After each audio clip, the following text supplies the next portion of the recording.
Hello everyone, how are you doing? This is MD Tech here with another quick tutorial.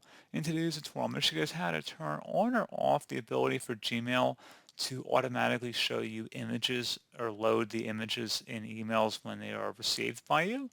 So not only may it speed up the loading time of the emails, but there are some senders that would be able to detect if you opened an email that contained an image file. So even if it's not a malicious image, there might still be little trackers or cookies that would still indicate that you accessed the email without having actually replied to it or interacted with it in any other way. So that's just one reason why they might turn it off, or I should say a couple reasons why you might have it turned off by default. But if you'd rather just load all the images and not click, show clipped message or have to actually view the image for a lot of your emails, in today's tutorial, I'm going to show you guys how to display the images automatically. And without further ado, let's go ahead and jump right into it. So all you have to do is select the gear icon up at the top right corner of Gmail. And then underneath Quick Settings, you want to select the See All Settings button.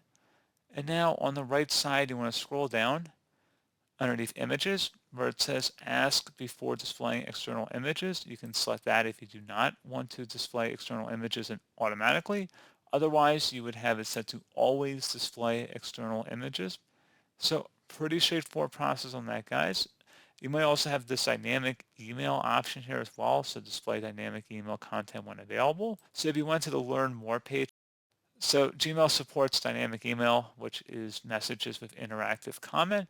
So not quite images, but there might be interactive content on the email page. So somewhat similar to the image in terms of potential tracking capabilities.